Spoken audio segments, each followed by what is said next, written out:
Assalamualaikum warahmatullahi wabarakatuh.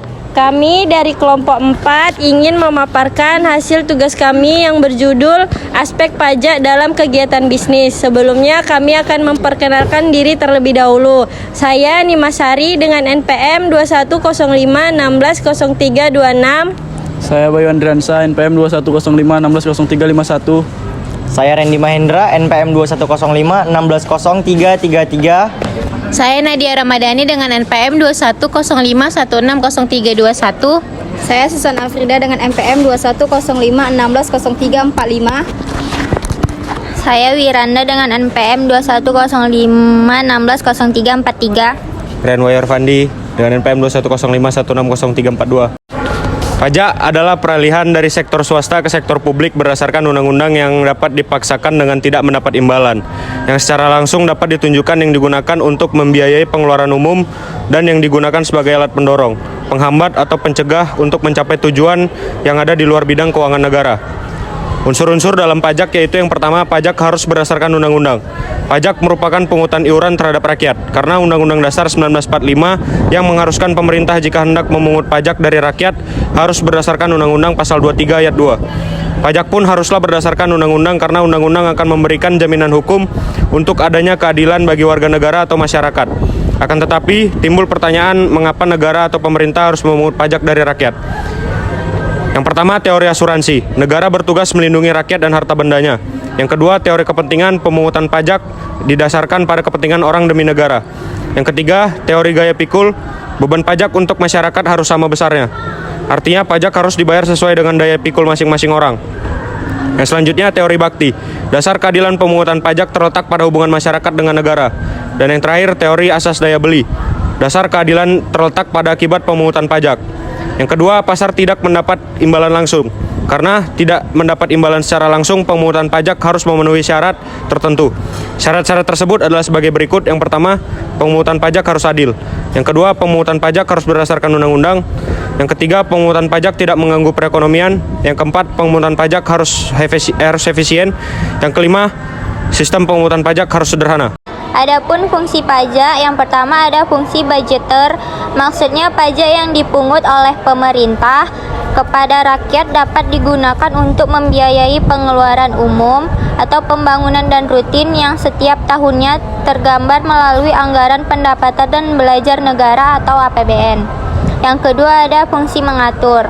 Fungsi mengatur ini dapat ditarik kalimat sebagai alat pendorong, penghambat atau pencegah untuk mencapai tujuan. Dengan demikian, pajak sebagai alat mengatur atau melaksanakan kebijakan pemerintah dalam bidang sosial ekonomi. Pengelompokan pajak, yang pertama ada menurut golongannya. Pajak langsung yaitu pajak yang harus dipikul sendiri oleh wajib pajak dan tidak dapat dibebankan atau dilimpahkan kepada orang lain. Yang kedua, pajak tidak langsung yaitu pajak yang secara tidak langsung dapat dibebankan atau dialihkan kepada orang lain menurut sifatnya. Yang pertama, pajak subjektif yaitu jenis pajak yang didasarkan pada subjeknya atau wajib pajaknya. Yang kedua, pajak objektif yaitu pajak yang didasarkan pada objeknya tanpa memerhatikan subjeknya menurut lembaga pemungutan. Yang pertama, pajak pusat yaitu pajak yang dipungut oleh pemerintah pusat dan digunakan untuk membiayai rumah tangga negara.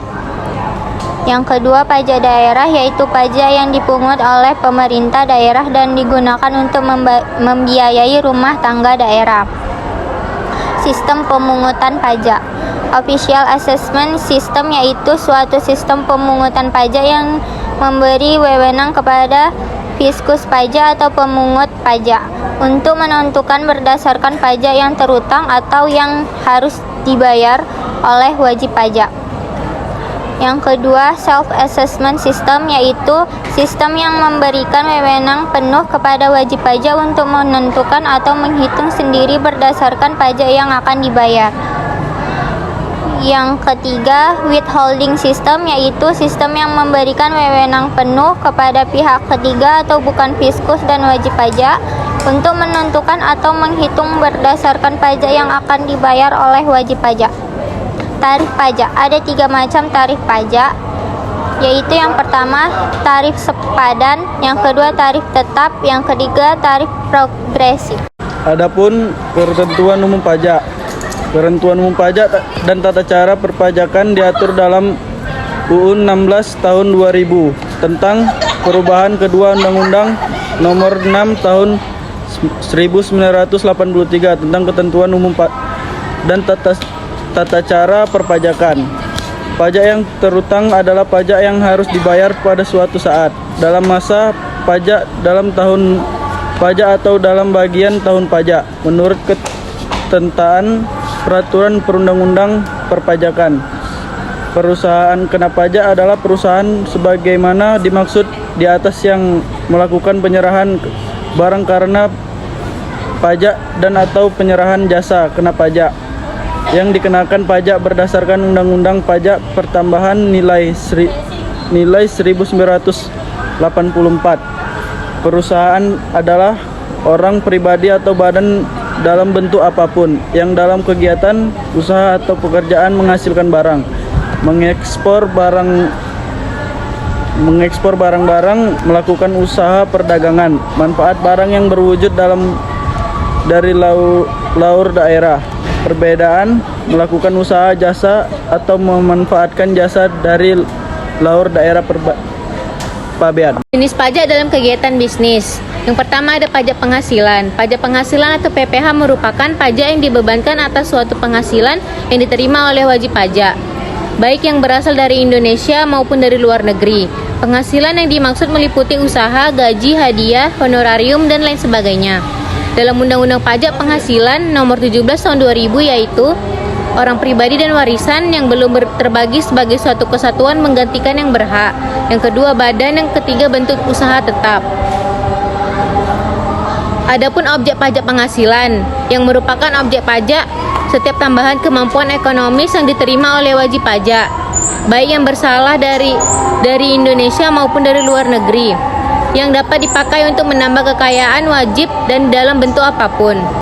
Yang kedua ada pajak pertambahan nilai barang jasa dan pajak penjualan atas barang mewah, yaitu pungutan yang dikenakan pada pertambahan nilai suatu barang. Sementara PPNBM adalah pajak tambahan yang khusus ditetapkan bagi barang bersifat mewah.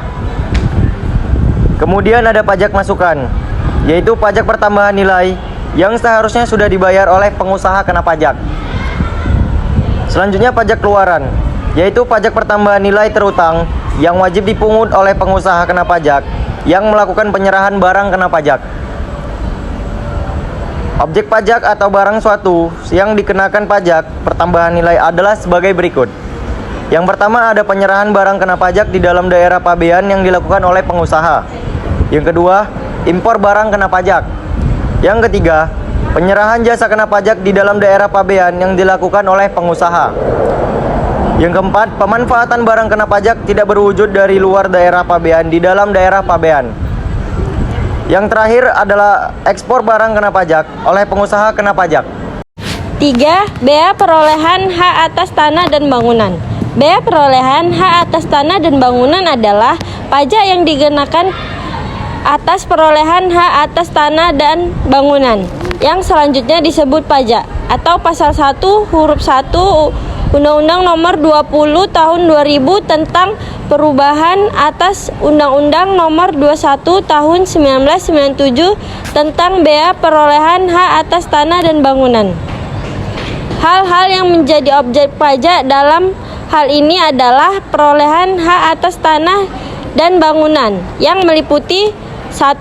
Pemindahan hak karena jual beli, tukar menukar, hibah, hibah wasiat, waris, penggabungan usaha, peleburan usaha, pemekaran usaha, hadiah. 2. Pemberian hak baru karena 1. Kelanjutan pelepasan hak, 2. Di luar pelepasan hak. Yang keempat, pajak bumi dan bangunan. Pajak bumi dan bangunan adalah suatu jenis pajak yang dikenakan atas bumi atau tanah dan bangunan baik atas hak milik, hak guna bangunan, hak pakai, dan hak-hak atas rumah susun. Oleh karena itu, kalangan pelaku bisnis pajak bumi dan bangunan ini sangat perlu mengetahui dan memantau ketentuan-ketentuan yang mengaturnya agar mereka dapat mengantisipasi terus kegiatan bisnisnya sehari-hari.